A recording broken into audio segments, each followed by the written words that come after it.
할렐루야, 반갑습니다. 오늘 함께 나눌 말씀은 누가복음 말씀이고요. 15장 11절부터 32절 말씀인데 저희 우선 읽기는 31절하고 32절 먼저 읽도록 하겠습니다.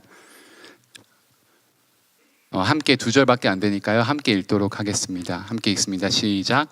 아버지가 이르되 예 너는 항상 나와 함께 있으니 내 것이 다 내 것이로되 이 내 동생은 죽었다가 살아났으며 내가 잃었다가 얻었기로 우리가 즐거워하고 기뻐하는 것이 마땅하다 하니라. 아멘. 그리스 로마 신화에 나오는 프로크로테스라는 악당이 있어요. 그의 땅을 지나가는 사람들, 여행자들을 붙잡아 두고요, 자기 집에 침대에 눕혀가지고 다리가 짧으면은 그 다리를 늘려가지고 침대에 맞추고요, 그 다음 다리가 침대보다 더 길면은 다리를 잘라갖고 침대에 맞춘 사람입니다. 이 프로크루테스의 침대라는 말은 자기 기준에 맞춰가지고 다른 사람의 생각을 강요하거나 또 행동을 강요하거나 고치려고 해서 고통을 주고 있다라는 말을 뜻합니다. 그러니까 이 침대는 내가 세상을 보는 하나의 잣대, 어떤 스탠다드라고 볼 수도 있죠. 그 신화에 보면 이 프로크루테스는 결국 그 테세우스라는 영웅에 의해 가지고요, 자기가 만든 침대에서 자신이 해치던 사람들, 해쳤던 그 방식으로 결국 죽임을 당하게 돼요. 개인의 잘못된 고정관념, 개인의 신념이 결국에는 타인을 파괴할 뿐만 아니라 자기의 생명도 죽음에 이르게 한다는 사실을 보여주는 이야기인 것 같습니다. 오늘의 이 프로크루테스처럼 자기가 삶의 주인이 되어서 모든 걸 판단하고 또 생각했던 자들에 대해서 주님이 주시는 말씀이 있습니다. 그러니까 방금 이야기를 통해서 저희가 내용의 의미를 보다 쉽게 파악한 것처럼 예수님도 이야기를 주로 잘 사용하시고 그런 걸 좋아하셨어요. 예수님은 최고의 스토리텔러셨습니다. 오늘도 이제 예수님의 이야기를 듣기 위해서 사람들이 주변에 모인 거예요. 1절과 2절 말씀에 보면요, 모든 세리와 죄인들이 말씀을 들으러 가까이 나아오니 바리새인과 서기관들이 수군거려 이르되 이 사람이 죄인을 영접하고 음식을 같이 먹는다 하더라. 언제나 이야기를 이해하기 위한 핵심은 앞뒤 전후 문맥을 잘 살펴보는 겁니다. 예수님이 이야기를 꺼내시는 목적과 이유가 분명히 있기 때문이죠. 오늘 지금 말씀을 들으러 나온 사람들이 누구냐면 세리와 죄인들, 그리고 율법사와 바리새인들이에요. 그런데 이 중에는 이 세리와 죄인들을 반가워하지 않는 이들이 있었습니다. 그들은 바리새인과 서기관입니다. 예수님 앞에서 지속적으로 이 두 그룹은 계속 갈등해요. 어쩌면 두 그룹이 갈등한다라기보다는 바리새인들과 서기관들이 일방적으로 죄인과 세리들을 향해서 판단하고 정죄하고 비난했습니다. 오늘은 이 두 그룹이 같이 나와서 동시에 말씀을 듣고 있는 상황에서 예수님이 이야기를 해주시는 장면이에요. 주님이 세 가지 이야기를 하시는데요, 여러분들 우리가 너무 잘 알고 있습니다. 누가복음 15장에 보시면 제일 먼저 나오는 비유가 잃은 양에 대한 비유고, 두 번째 나오는 비유가 잃은 드라크마에 대한 비유고, 그리고 마지막으로 나오는 게 잃은 아들들에 관한 비유입니다. 그러니까 이 비유는 모두 다 잃어버린 무언가를 다시 찾는 비유입니다. 그리고 찾은 후에는 그것이 너무나 기뻐서 이 주인이 기뻐하고 잔치를 배설하는 모습을 보여주죠. 오늘 우리가 함께 집중해서 살펴볼 비유는 그 중에 마지막 세 번째 비유입니다. 그러니까 이 비유에서는 세 명의 인물이 등장해요. 첫 번째가 아버지, 두 번째가 첫째 아들, 그다음 세 번째가 둘째 아들입니다. 그러니까 오늘 말씀 11절, 12절에 보니까요, 또 이르시되 어떤 사람에게 두 아들이 있는데 그 둘째가 아버지에게 말하되 아버지여 재산 중에서 내게 돌아올 분깃을 내게 주소서 하는지라. 아버지가 그 살림을 각각 나눠 주었더니, 이제 둘째가 와서 아버지에게 자기 몫을 달라는 겁니다. 1세기 유대 사회에서 자기 아버지가 멀쩡히 살아있고 일도 하실 수 있고 아직 젊은데 유산을 달라고 하는 건 굉장히 무례하고 예의 없는 요청입니다. 그러니까 아버지를 뭐냐면 마치 죽은 것처럼 취급하고 있는 겁니다, 이 아들이. 그래서 보통 이런 요청을 하면 아버지가 어떻게 했냐면 호적을 파버리고요, 집안에서 내쫓는 게 일반적이었어요. 근데 아버지가 유산을 그냥 줍니다. 둘째 아들에게 재산을 줘요. 그런데 한번 보면 15장 13절 다음 절로 넘어가면 그 후 며칠이 안 되어 둘째 아들이 재물을 다 모아가지고 먼 나라에 가 거기서 허랑방탕하여 그 재산을 낭비하더니. 그러니까 유산을 받았는데 받고 바로 떠난 게 아니라 며칠이 있다가 떠나요. 12절에 보면 아버지가 준 건 살림입니다. 그러니까 이건 뭐냐면 땅이에요. 땅을 준 겁니다. 근데 이 둘째 아들이 떠나가는데 며칠이 왜 걸렸냐면 이 땅을 팔아가지고 돈을 만들어야 되는 거예요. 유대교에서 하나님의 율법에 의하면 땅은 사고 팔고 거래해서는 안 됩니다. 창세기 12장에 보면 아브라함에게 하나님이 주신 약속이 있는데 크게 두 가지인데, 그 첫 번째가 자손에 관한 약속이고 두 번째가 땅에 관한 약속이에요. 그러니까 땅은 하나님이 주신 선물입니다. 팔아서는 안 돼요. 매매해서는 안 돼요. 근데 이 둘째 아들이 아버지의 살림을 팔고 땅도 팔아가지고 떠나는 겁니다. 그러니까 지 멋대로 자기 마음대로 살아보려고 한번 떠나는 거예요. 지금 이 이야기를 듣는 대상이 누구라고 제가 말씀드렸죠? 그러니까 세리와 죄인들, 그리고 바리새인과 율법사들입니다. 그러니까 세리와 죄인들이 스스로 생각해 보는 거예요.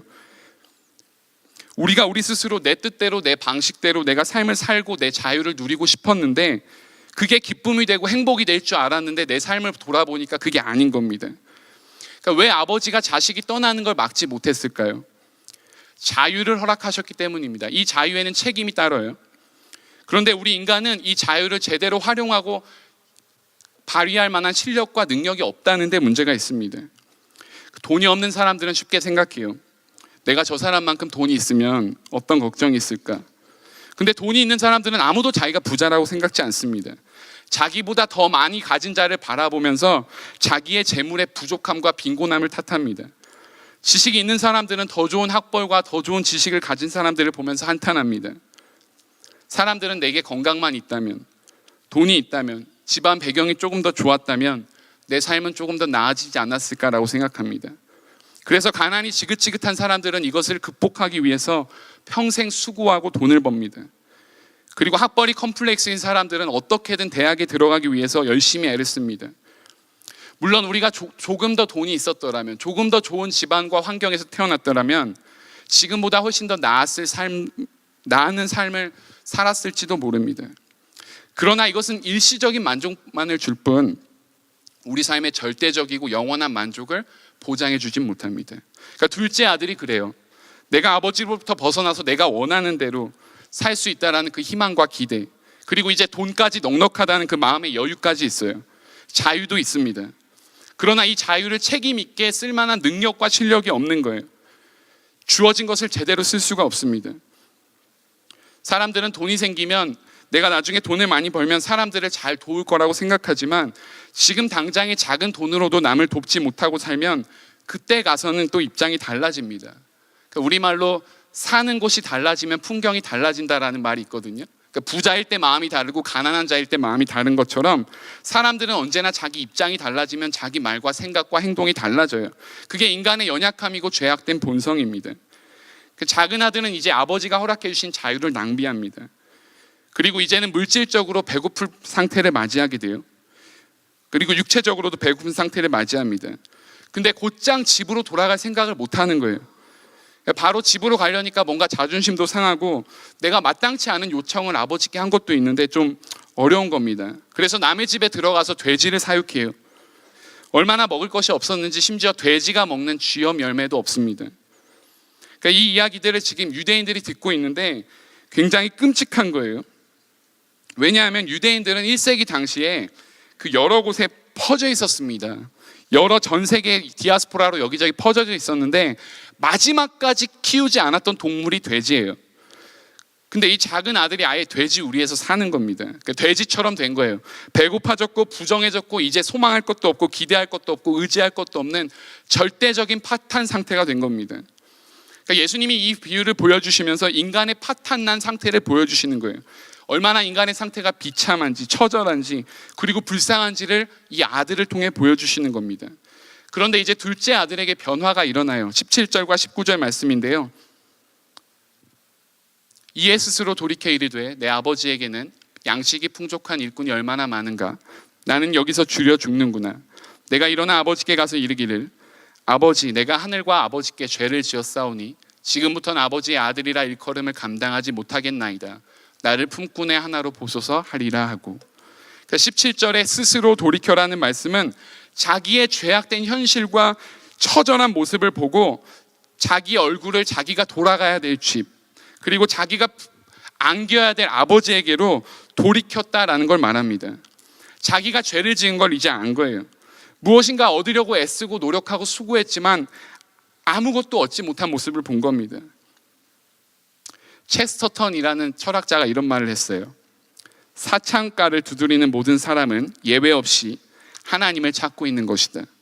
그러니까 온갖 나쁜 짓을 다 해보고 이것저것 다 해보는 이유는 뭐냐면 자기 안에 만족함이 없어서, 그리고 인간의 깊은 곳에 어떤 갈망에 대한 문제가 해결이 안 돼서라는 겁니다. 이것저것 다 해본 뒤에 이제 둘째 아들이 아버지의 집으로 돌아와요. 20절부터 23절인데요. 저희 여기는 한 절씩 한번 봉독해 보도록 하죠. 제가 먼저 읽겠습니다. 이에 일어나서 아버지께로 돌아가니라. 아직도 거리가 먼데 아버지가 그를 보고 치근히 여겨 달려가 목을 안고 입을 맞추니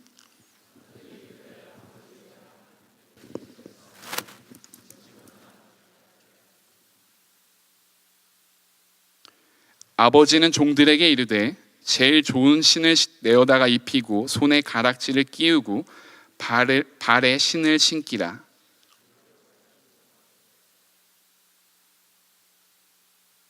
둘째 아들이 이제 집에 돌아왔습니다. 그런데 아버지의 반응이 좀 이상해요. 자기 재산을 떼먹고 지 마음대로 살겠다고 나간 아들 아닙니까? 그러니까 솔직히 아버지가 재산을 나눠줄 때 이 아들이 재산을 받을 만한 자격이나 권리가 있어요? 제가 가끔 우리 청년들한테 물어보거든요. 왜냐하면 청년들은 유학생들이 많기 때문에 지금도 부모님한테 서포트를 받아요. 근데 왜 우리 부모님들이 생각해보면 왜 우리를 재정적으로 도와줘야 되냐? 부모님이 우리한테 앞으로 뽑아먹을 게 많아서 지금 투자하는 거니? 아니면 부모님한테 우리가 돈을 맡겨본 적이 있나? 아니면 집안의 재산 형성에 내가 기여한 게 있나? 사실 아무것도 없잖아요. 부모님이 나를 서포트하고 도와줄 이유가 없어요. 그냥 부모님은 자식이니까, 내가 사랑하니까 형편대로 아니면 그 형편 이상으로 도와주시려고 하는 게 부모의 마음이죠. 그런데 그 은혜를 모르는 자식을 우리는 배응망덕하다라고도 하고 또 때론 더 나아가서 폐륜아라고도 합니다. 이 둘째 아들이 꼭 그런 격이에요. 아버지가 저 멀리서 터벅터벅 걸어오는 아들을 보면서 뛰어나갑니다. 달려나가요. 그러니까 아버지는 어쩌면 매일같이, 아니 하루에도 12번씩, 하루에도 수백 번씩 자식이 나간 그 거리를 쳐다보고 있었을 겁니다. 밥은 잘 챙겨 먹고 다닐까? 어디서 불량배를 만나진 않을까? 잠자리는 편안할까? 온통 근심과 걱정으로 나를 지새웠을 겁니다.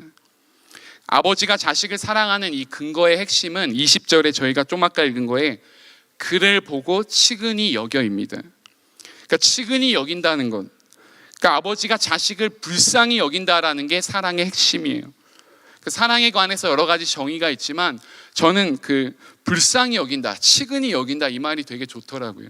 예수님이 늘 가난하고 어렵고 힘든 자들에 대해서 가지는 마음이 그를 보고 불쌍히 여기사, 그를 보고 치근히 여기사 이런 마음이었거든요. 그러니까 아버지가 이 자식을 긍휼히 불쌍히 여긴다라는 겁니다. 그러니까 잃어버렸다가 돌아온 내 자식이니까 불쌍한 거죠.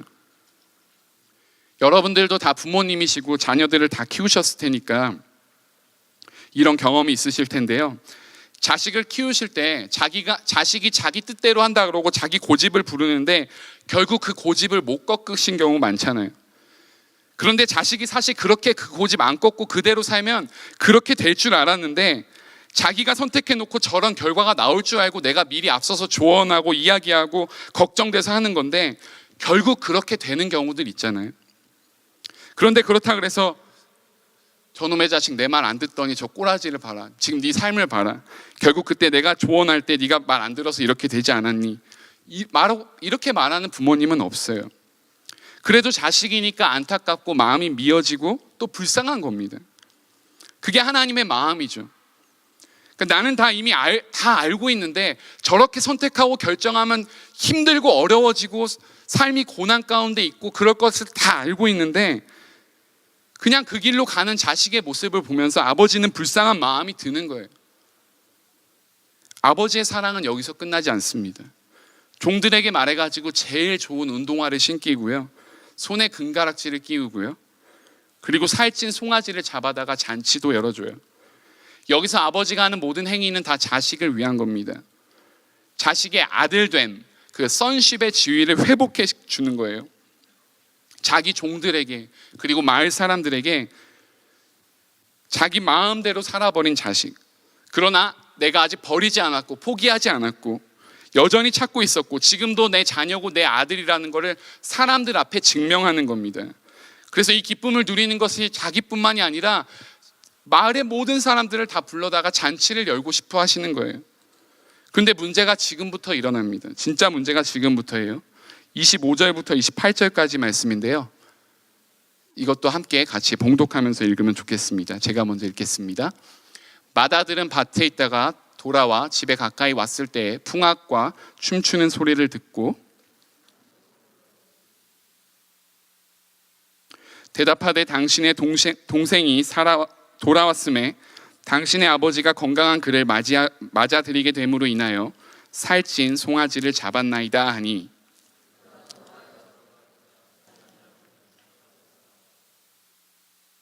이 첫째 아들이요, 이제 일을 마치고 집에 돌아오는 도중에 무언가 집에서 잔치가 열리고 풍악 소리가 나고 기뻐하는 소리가 나는 것을 듣습니다. 그래서 종을 통해서 알아보니까 자기 동생이 돌아와가지고 아버지가 기뻐서 송아지를 잡으신 거예요.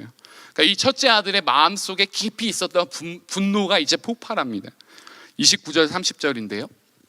아버지께 대답하여 이르되 내가 여러 해 아버지를 섬겨 명을 어김이 없거늘 내게는 염소 새끼라도 주어 나와 내 벗으로 즐기게 하신 일이 없더니 아버지의 살림을 창녀들과 함께 삼켜버린 이 아들이 돌아오매 이를 위하여 살찐 송아지를 잡으셨나이다. 29절에 나온 섬겨라는 단어를 보시면 이게 헬라어로 둘리오라는 단어입니다. 그러니까 이 단어의 본뜻은 뭐냐면 종으로 섬기다라는 거예요. 그러니까 큰아들은 아버지 옆에서 열심히 아버지 말에 순종하고 말씀을 듣고 하는 것처럼 보였지만 실제로는 그가 책임과 감사와 은혜로 아버지를 섬긴 게 아니었습니다. 게다가 그는 자신과 아버지의 관계를 자식과 아버지의 관계가 아니라 노예와 종, 그러니까 종과 주인의 관계로 이해한 거예요. 요한복음 말씀에 보면 예수님이 이렇게 말씀하세요. 이제부터는 너희를 종이라 하지 아니하리니 종은 주인의 하는 것을 알지 못함이라. 너희를 친구라 하였으니. 그러니까 이 자식은 자기를 종이라고 생각했기 때문에 아버지의 마음을 몰라요. 종은 주인의 마음을 모릅니다. 아버지는 아들을 친구로 불렀는데 아들은 아버지가 진짜 원하는 게 뭔지를 몰라요. 그러니까 아들의 겉모습은 충분히 나이스하고 친절하고 아버지의 뜻을 따르는 것처럼 보입니다. 마을 사람들에게 효자라고 불렸을지도 몰라요. 그러나 겉으로 드러난 도덕적이고 윤리적인 선한 행위가 아버지를 기쁘게 해드리진 못했습니다. 그렇게 착하다고 여겨졌던 그 아들이 지금 마을 사람들과 가족들 앞에서 이 아버지를 지금 욕되게 하고 있고 모욕을 보이고 있어요. 지금 이 이야기를 누가 듣고 있습니까?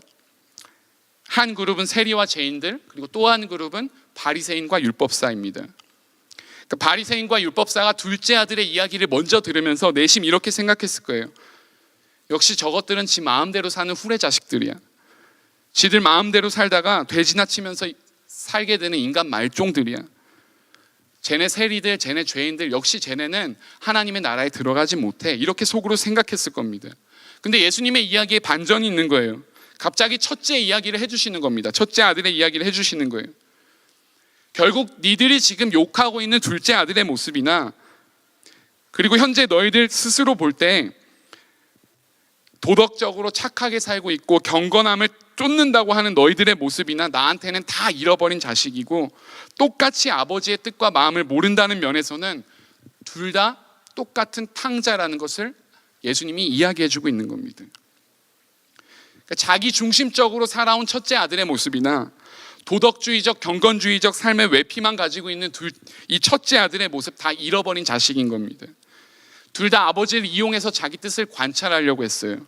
하나는 지극히 못되게 굴었고 하나는 지극히 착하게 굴었을 뿐입니다. 아버지를 사랑해서 아버지의 말에 순종하지 않은 것은 둘 다 마찬가지예요. 그 첫째 아들과 이제 아버지의 대화가 조금 더 나오는데요. 30절부터 32절입니다. 아버지의 살림을 창녀들과 함께 삼켜버린 이 아들이 돌아오매 이를 위하여 살찐 송아지를 잡으셨나이다. 아버지가 이르되 예 너는 항상 나와 함께 있으니 내 것이 다 내 것이로되 이 내 동생은 죽었다가 살아났으며 내가 잃었다가 얻었기로 우리가 즐거워하고 기뻐하는 것이 마땅하다 하니라. 큰아들은 여전히 화가 나 있습니다. 아버지의 재산을 창녀들과 함께 삼켜버렸다고 이 둘째 아들을 정죄합니다. 게다가 여기 보면 자기 동생이라는 표현을 안 써요. 영어 표현으로 보면 This son of your's입니다. 당신 자식이라는 거예요. 그러니까 이미 동생은 자기 마음속에서 없는 자식입니다. 없는 형제예요. 그런데도 이 아버지는 자식을 나무라지 않습니다. 한국말로는 얘라고 이렇게 쓰여져 있지만 영어 표현으로는 my son입니다. 그러니까 여전히 이 아버지는 이 아들을 아들로 대우하고 존중해줘요. 그리고 가족, 이 패밀리의 연합을 추구합니다. 우린 다 한 가족이고 한 형제라는 겁니다. 첫째 아들은 사실 바리새인과 율법사들 그리고 종교 지도자들을 이야기합니다.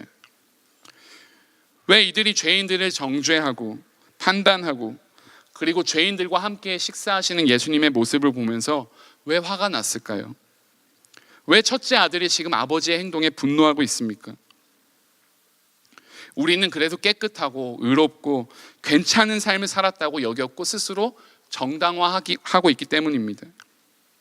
하나님이 당연히 선하게 착하게 산 사람들한테 보상을 주고 그렇지 않은 사람들에게는 당연히 벌을 주는 게 당연한 원리인데 그게 자신들이 볼 땐 제대로 지켜지지 않는 것 같아서 화가 나는 거예요. 그런데 사실 맏아들은 이 동생에 대해서 분노를 느낄 만한 이유는 없어요. 왜냐하면 하나님 아버지 편에서 볼 때 둘 다 사랑하는 아버지의 품을 떠나 있었기 때문에 그렇습니다. 둘 다 죄인이라는 거죠.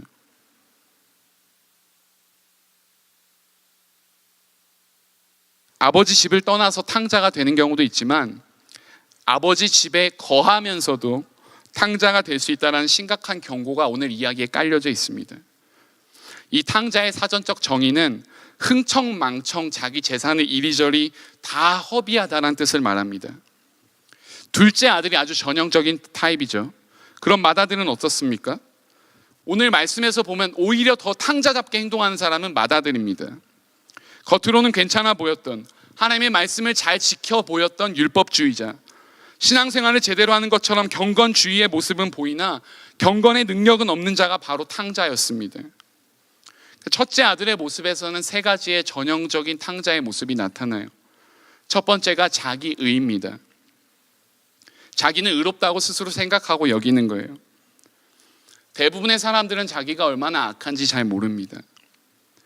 자기보다 훨씬 더 악하고 부족하고 연약한 사람을 보면서 사람들은 자기는 꽤 괜찮은 사람이라고 자위해요.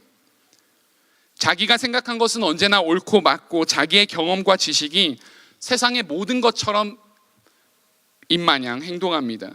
이 자기의는 심각한 죄예요. 왜냐하면 하나님의 의를 보지 못하게 합니다. 자기의 경험이 한 시대 속에서, 한 역사 속에서, 상황 속에서 시간과 공간이라는 그 속에 매여져 있고 한계가 있다는 걸 모릅니다. 그래서 자기의 한계와 연약함을 보지 못하는 이 자기의는 심각한 범죄예요. 자기의 의를 위해서 신앙생활을 열심히 하고 자기의 의를 위해서 도덕적이고 윤리적인 삶을 사는 사람은 자기 안에 얼마나 추악하고 흉측하고 더러운 죄악의 마음이 있는지를 그것을 볼 수 있는 눈을 잃어버리게 됩니다. 여기서 두 번째 탕자의 모습이 연결돼 있어요. 두 번째는 정죄입니다. 정죄. 자기의가 있으면 다른 사람을 판단하고 정죄하는 데 쓰게 되어져 있습니다. 큰아들은 이미 자기 동생을 정죄했어요. 아버지의 뜻대로 살고 재산 달라 그래서 재산 흥청망청 써버리고 지금 형편없이 돌아온 저 인간을 보면서 나는 지금 괜찮다고 의롭다고 생각하면서 정죄하는 거예요. 그리고 심지어 아버지도 정죄합니다. 아버지가 지금 잔치를 여는 것은 마땅치 않아요. 그리고 왜 나를 위해서 아버지는 아무것도 하지 않냐고, 심지어 염소 한 마리도 잡아준 적이 있느냐고 하면서 아버지를 정죄합니다. 이 첫째 아들이 만나고 경험하는 모든 것들이 그의 눈과 머리를 통과하면 어느 것도 살아날 재간이 없어요. 왜냐하면 자기가 보고 경험하는 모든 것들을 다 자기의 뜻과 생각대로 정죄하기 때문입니다. 모든 사람을 도마 위에 올려놓고 칼로 썰어내려는 모습이 바로 정죄하는 모습을 나타내 줍니다. 마지막으로 이 자기의와 정죄가 결국은 탕자로 하여금 하나님의 은총, 하나님의 은혜를 이해하지 못하도록 합니다. 바리새인이라는 그 본래 사전적 의미의 뜻이 분리하다, 쪼개다라는 뜻이에요. 그러니까 바리새인들이 제일 잘하는 게 뭘까요? 남들과 구분하고 분리하고 장벽을 만드는 겁니다. 그래서 음식법도 만들고 옷 입고 행동하는 것에 관해서, 또 의인의 자격에 관해서 자기네들 원하는 방식으로 바꾸고 만들어버린 거예요. 그래서 그들의 눈으로 보면 이 죄인과 세리들은 하나님의 나라에 들어갈 수가 없습니다. 구원받을 수가 없어요. 그래서 저 사람들과는 말도 안 하고 같이 있지도 않습니다. 자기 자신이야말로 하나님의 은혜가 절대적으로 필요하다는 사실을 깨닫지 못해요. 자기의 의로움 때문에, 자기가 하는 정죄 때문에 아버지의 뜻과 마음을 이해하지 못합니다. 그 렘브란트라는 유명한 그 기독교 화가가 있는데요. 이 사람이 그린 돌아온 탕자라는 그림이 있습니다. 한번 띄워봐 주시겠어요? 저 그림에 보시면, 탕자를 보시면, 탕자는 아버지 품에 얼굴을 묻힌 채 뒷모습만 보여져요. 옷은 갈기갈기 찢겨졌고요. 맨발에 상처 투성이입니다. 그리고 그 뒤에 탕자를 안고 있는 아버지의 자애로운 모습이 보입니다. 그리고 그 옆에 앉아있는, 저 중간에 앉아있는 마다들의 모습이 보여요. 근데 이 마다들의 표정을 보면 잘 보이실지 모르겠지만 얼굴에는 별로 기쁨도 없고요. 자기 의에 도취돼가지고 정죄하는 자세로 있습니다. 이 한 폭의 그림이 헨리 나우엔이라는 그 신부의 삶을 바꿔놨거든요. 그가 이렇게 말합니다.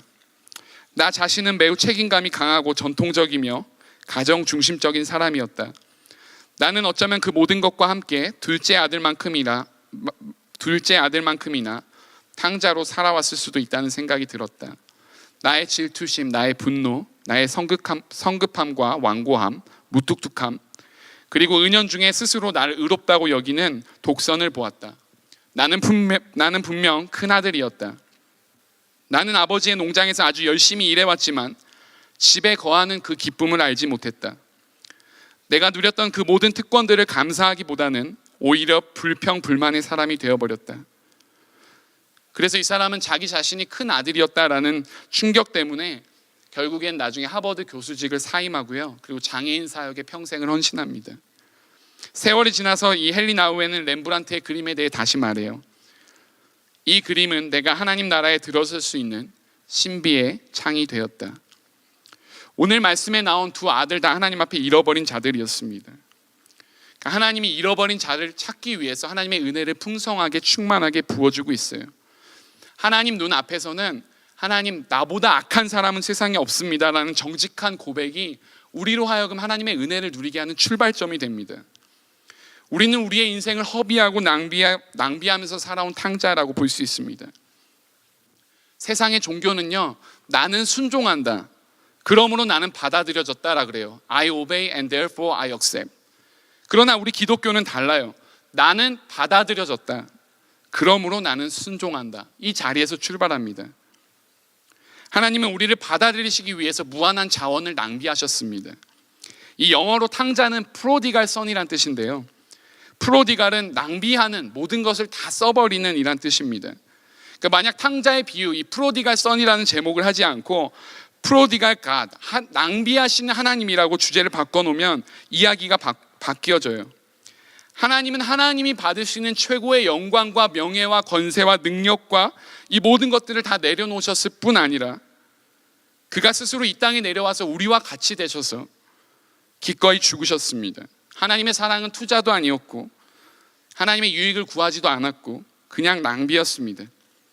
그러나 이것은 가장 가치 있고 가장 고귀하고 그리고 가장 영원한 낭비였습니다.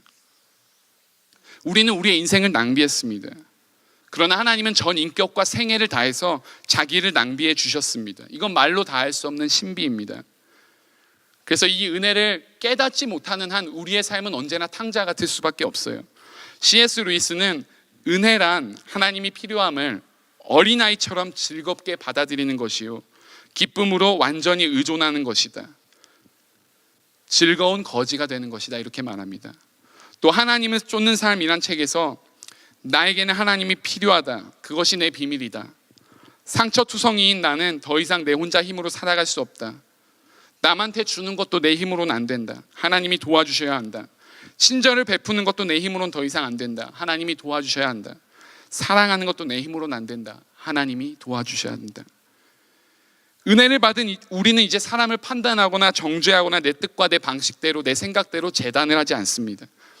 프로크루테스처럼 우리 생각의 침대에 넣어서 사람을 줄이거나 늘리거나 하지 않아요. 죄를 미워하되 사람은 미워하되 죄를 미워하되 사람은 미워하지 말라라는 말이 있죠. 그러니까 이 C.S. 루이스가요, 죄를 미워하는 것과 죄인을 미워하는 것에 대해서 시시콜콜 이제 구분한다는 것이 오랜 시간 동안 자기의 삶에서 잘 이해가 안 갔다 그래요. 여러분들도 이해가 안 가시죠? 죄를 미워한다는 것과 죄는 미워하지 말고 죄만 미워하고 사람은 미워하지 말라. 이게 잘 이해가 안 가잖아요. 뭐라고 말하냐면, 어떻게 한 사람은 미워하지 않으면서 그 한 사람이 한 일만 미워한단 말인가? 그러나 내가 평생 그렇게 해온 대상이 한 사람이 있음을 오랜 후에야 깨달았다.